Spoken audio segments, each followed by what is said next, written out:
안녕하세요. 강슬리입니다. 사람에게는 욕구가 있어요. 여러 가지 욕구가 있는데 한 가지 욕구에서 그 강한 그 충동을 다 채우지 못하면 그 달성하지 못하는 것으로 인하여 다음 단계를 가지 못한다라고 하는 그런 단계설을 말씀하신 분이 있어요. 아브라함 헤럴드 메슬로우라는 분이 미국 심리학자로서 이 연구를 창시하셨는데, 저는 이분에 대하여서 인간의 그 본능적인 욕구, 또 그 욕구 단계설에 대하여 좀 살펴보기로 하고요. 성서에서 말하는 인간의 욕구가 어떠한 것인가, 그것을 또 살펴보려고 합니다. 그러면서 세 번째에서는 이 그 인문과학적인 그 인간의 욕구, 또 그리고 성서에서의 욕구를 통합하여 좀 인간이 어떻게 우리 안에 있는 그 본능을 어떻게 이기며 또 승화시키며, 그래서 자기를 좀 더 나은 그 실현을 하고, 그리고 또 좀 더 어떻게 사회에 기여할 수 있는가, 이런 부분들에 대해서 여러분들에게 말씀을 드리려고 합니다. 끝까지 지켜봐 주시기를 부탁드립니다.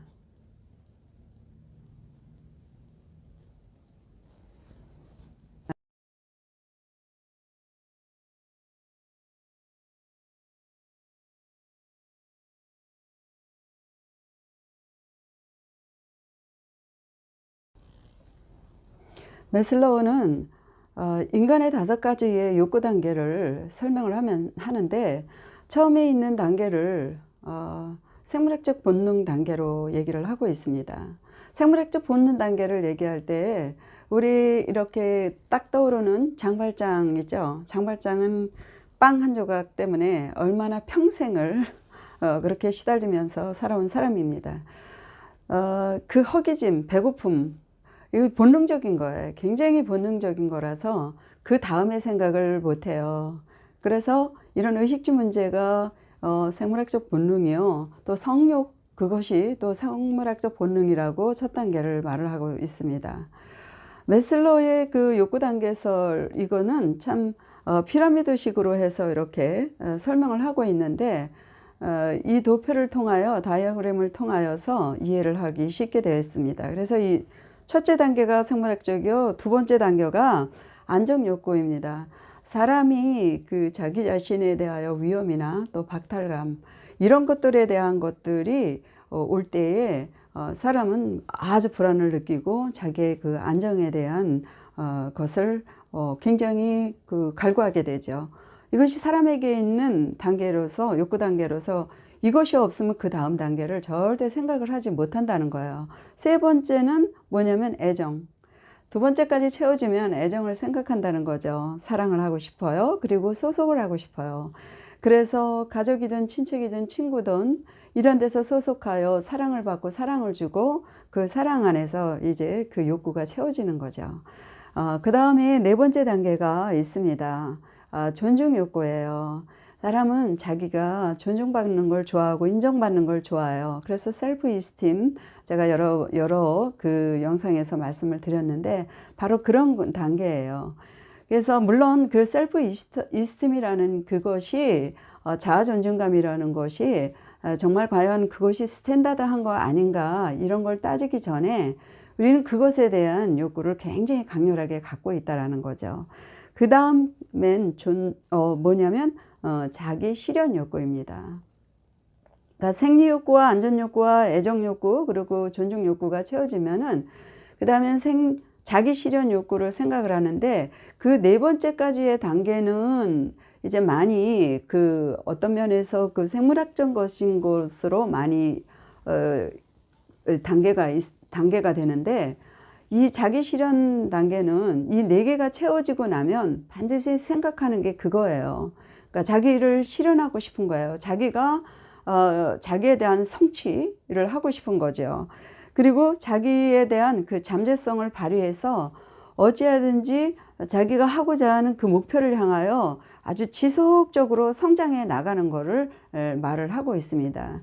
그러니까 아까 그 말한 네 단계하고는 아주 성격이 조금은 다른 것이 뭐냐면 지속성으로 나아간다는 거야. 그러니까 어떤 사람은 이것이 빨리 오는 사람이 있어요. 예, 젊은 나이에 오는 사람이 있고, 어떤 사람은 또 나이가 많이 차도 그 4단계까지에서 많이 이제 헤매고 사는 사람이 있죠. 자, 그래서 뭐 사람 나름이겠지만은 그 다음에는 자기 초월의 욕구가 있다는 거예요. 그러니까 메슬로우는 그 자기 그 실현까지를 이제 얘기하고 나중에 발표한 것이 자기 초월에 대한 욕구예요. 자기 이 실현까지가 잘 되고 나면 그 다음에는 자기 초월을 할 수 있는 거를 생각을 한다는 거예요. 그러니까 자기를 뛰어넘어서 타인에 대한 이타심, 그리고 세계를 향하여 나가는 그 봉사 정신이 바로 이러한 욕구 단계를 말하고 있는 거죠. 자, 그렇게 되게 되면은 굉장히 그 많은 사람들에게 공익을 위한 그런 훌륭한 업적들을 남기게 됩니다. 제가 이거 욕구 단계설은 여기까지 말씀을 드리기로 하고요. 여러분들 이렇게 욕구 단계설을 설명을 들으셨을 때 나는 어느 단계에 와 있나 자기 진단을 좀 한번 해보실 수 있으셨으면 좋겠어요. 그래서 나는 여기서부터는 이 단계를 좀 뛰어넘어야 되겠다라는 그런 자기 발견이 좀 있으셨으면 좋겠습니다. 두 번째, 성서적 관점에서 이제 살펴보기로 하겠는데요. 지난번에 제가 그 한 쌍의 강아지 얘기를 하면서 그들에게 있는 그런 생리적 본능이 또 그리고 안전 욕구도 얼마나 그것이 생리적 본능이냐 이런 말씀을 드렸어요. 근데 이 단계에서 우리가 볼 때에 어떤 사람을 우리 사회 안에서 아는 사람을 비교하자면 좀 우리가 좀 그렇잖아요. 그러니까 성서에 나온 것을 잘 살펴보고 또 성서에서는 인간의 첫 조상부터 또 다양하게 많은 사람들, 성별과 인종과 문화와 시대를 초월한 많은 사람들이 있기 때문에 우리가 사람들에 대한 욕구를 더 자세히 탐색할 수가 있다고요. 그리고 그 결과까지도 나온 것들이 많이 있기 때문에요. 자, 아담과 하와를 보자고요. 아담과 하와는 보암직도 하고 먹음직도 하고 지혜롭게 할 만큼 탐스러운 그 나무를 보면서 동산나무에 있는 저 금지된 그 과일을 그냥 그들이 먹었어요. 그런데 그들이 그것을 먹었을 때는 그 행위가 어떻다라는 생각을 하지 못했지만 보세요. 결론은 어떻게 되고 있냐고요. 그들에게 나온 가인이 그 아벨을 그 질투심 가지고 죽였잖아요.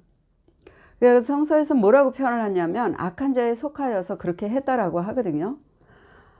아담과 하와가 누구에게 속해서 그렇게 됐겠어요? 바로 그들을 꼬였던 그 존재는 마귀인데, 그 뱀이 마귀인데 그가 하나님을 향하여 질투했던 존재거든요. 그것이 그대로 가인에게 돌아가서 그렇게 됐어요. 이스라엘의 초대 왕인 사울은 어땠나요? 사울은 정말 초대 왕이에요. 그리고 많은 사람들에게 인기가 있었다고요. 그런데 그 당시에 정말 보잘것없었던 다윗이 사람들에게 칭찬이 자자하자 그를 질투해서 그를 죽이려고 하는 살인 미수죄를 몇 번이나 저질렀어요. 그 결국은 그로 인하여서 그는 자기 자신이 몰락했을 뿐만 아니라 하나님이 그를 떠났고 또 그 가족 전체가 아주 그냥 불행한 몰락을 맞잖아요. 자, 이제 그럴 때 다윗은 참 고상한 인물이었어요. 또 그런데 다윗이 어떤가 또 볼까요? 다윗은 자기의 부하인 전쟁터에서 나가서 열심히 싸워주는 그 부하인 아내를 범했다고요. 근데 그것을 사람들이 몰랐을 것 같았는데 하나님이 종을 통해서 그에게 와서 그의 범죄를 알려주셔요. 어떻게 그의 그 감춰놓은 그 범죄를 정말 어떤 큰 부자 비유를 하면서 어느 큰 부자가 있었는데 자기 집에 잔치를 벌이기 위해서 아주 가난한 그 암양 하나뿐이 없는 그 새끼를 가난한 자의 그 새끼를 데려다가 탈취해서 잡았다. 이렇게 표현을 해요. 그러나 다윗은 그 표현을 듣고 정말 노발대발했지만 그것이 자신이라는 것을 생각했을 때, 알게 됐을 때 그는 정말 충격을 받았죠. 이렇게 인간은 그 탐심이라는 것에 노예가 되어 있다는 거예요. 예? 예, 신약에 나오는 대표적인 사람들 중에 하나 가룟 유다는 예수 그리스도를 은삼십에 팔아서 자기의 그 탐심의 그 마음을 끝내지 못해서 예수를 팔고 결국은 자기 자신도 그 은전 30을 쓰지 못하고 죽었잖아요. 배가 터져서. 자, 그래서 이 탐심이라는 거는 굉장히 아주 무서운 거예요. 예? 하나님께서 율법을 인간에게 주셨을 때 하나님의 마음이고 하나님의 성품입니다. 근데 거기에 대표적인 계명이 뭐냐면 십계명이에요. 그 10계명의 1에서 4에 대한 거는 하나님에게 대한 계명이고요. 5에서 10에까지 갈 때는 사람에 관한 관계성의 계명입니다. 그래서 부모를 공경하라, 그리고 사람하지 말아라, 간음하지 말아라, 도둑질하지 말아라, 이웃에 대한 거짓 증거를 하지 말아라, 이웃에 대한 모든 것들을 탐심을 갖지 말아라. 내 이웃의 것들을 탐심을 갖지 말아라. 이거거든요. 그 탐심 안에는 이웃에 있는 어떤 배우자, 아내나 또 소나 양이나 그리고 어떤 그 물건이라도 남종과 여종 누구에게라도 상관없이 그것을 탐내지 말라라고 하는 거예요. 자, 하지 말라라는 것에 대한 5조항이 탐심 안에 다 들어있어요. 탐심하지 않으면 살인하지 않잖아요. 간음하지 않잖아요. 도둑질하지 않고 이웃에 대한 거짓 증거하지 않잖아요.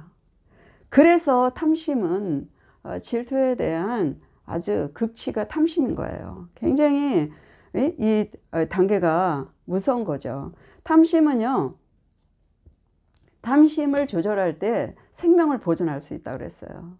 그러니까 목숨과 또 영원히 살 수 있는 영원한 생명을 보존할 수 있다는 것을 성서에서 말하고 있고요. 또 이 탐심은 우상숭배라는 말을 하고 있습니다.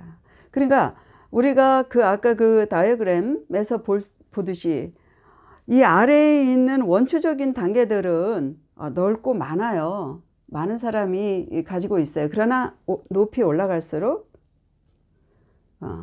사람이 적다는 거를 알 수 있죠.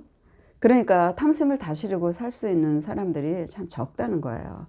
자, 보세요. 제가 3번째, 그래서 인문학적인 이 과학적인 측면에서 탐색과 성선 인물들에서 탐색되어지는 이 욕구. 그래서 이렇게 이제 우리가 알게 됐잖아요. 그러니까 이것에 대한 연관성이 뭐냐는 거예요. 이거 3번째에서는 이것에 대해서 말씀을 드리는데, 자, 욕구가 있다는 걸 우리는 인정해야 되겠죠. 연관되어 있어요. 그 다음에 욕구는 다스려야 된다는 거예요. 아담과 하와에게도 에덴 동산을 잘 다스려라. 여기 내가 창조해 놓은 것들을 다 다스려라. 근데 그 다스림이 실패로 끝났죠. 가인에게도 죄가 내 문 앞에 엎드려져 있으니까 너는 그것을 다스려라. 예? 우리 신약에 나온 그 간음 현장에서 잡힌 여인에게도 예수님은 용서해 주셨지만 이제 죄를 다시는 짓지 말아라. 죄를 이제 그런 것에 대한 탐심에서 다스리라는 말을 하는 거거든요. 이와 같이 탐심은 사회 악이에요. 탐심은 범죄입니다. 탐심은 하나님께 대한 큰 죄악입니다. 자, 그래서 우리는 이것을 정말 잘 다스릴 수 있는 그런 사람들이 되어야 되는데, 여기 채널에 들어오신 여러분들은 타인을 위하여, 세계 공익을 위하여 자기 실현을 하고 또 그리고 자기 초월을 할 수 있는 이런 단계에 계신 분들이라고 저는 믿고 싶습니다. 자, 그렇게 다 되실 수 있다는 것을 저는 말하고 싶습니다. 어떻게 할 수 있냐고요? 잘 들어보세요. 자, 사도 바울은 이런 말을 했어요. 항상 기뻐하라, 쉬지 말고 기도하라, 범사에 감사하라. 아유, 할 수 없다고요. 예? 저도 그렇게 생각을 했어요. 자, 그런데 저는 굉장히 긍정적으로 이 말씀을 드리고 싶어요. 인간은요, 이 두뇌세포의 생명력이 아주 활발하게 일어나면 건강한 거예요. 세포 활성화가 아주 왕성하게 일어나면 굉장히 건강한 거거든요. 근데 그때가 언제냐면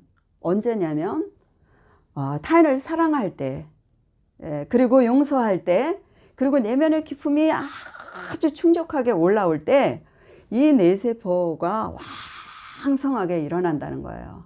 자, 그것을 제가 하는 얘기가 아니라 티모시 제닝스 박사님이 말씀을 하셨고, 또 그 연구 발표를 한 책이 있어요. 제가 참 좋아하는 책인데, 자, 그래서 지금까지 우리 삶이 형편없었다. 나는 진짜 글렀어요. 저는 두뇌가요 다 망가졌다고요. 혹시 이렇게 말씀하는 분이 있으실까봐 제가 소망을 드리겠습니다. 내 안의 누련이 아무리 손상을 입었어도 사람의 그 뇌신경의 끝에 있는 그 시냅스가 활성을 할 수 있다고 하는데, 이 가소성이라고 말을 해요.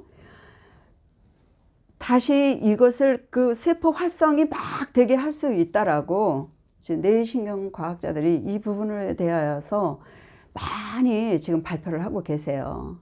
그래서 키워드 하나만 넣으면은 정말 인터넷에서 여러분들에게 답변을 해드릴 수 있고요. 또 이런 연구에 대한 것들이 많은 논문들이 많이 나와 있습니다. 여러분들이 정말 찾으실 수 있으시면 얼마든지 찾으실 수 있고요. 제가 이런 부분에 대해서 전문가가 아니기 때문에 저는 여기서 이 부분에 대해서 여러분들이 더 한번 탐색을 해보시기를 권해드리고요. 더 도전을 드리고 싶습니다. 제 영상은 여기까지 이렇게 마치겠고요. 여러분들이 본능을 넘어서 자기 초월에까지, 그렇게까지 도전하실 수 있기를 바랍니다. 시청해 주셔서 진심으로 감사합니다.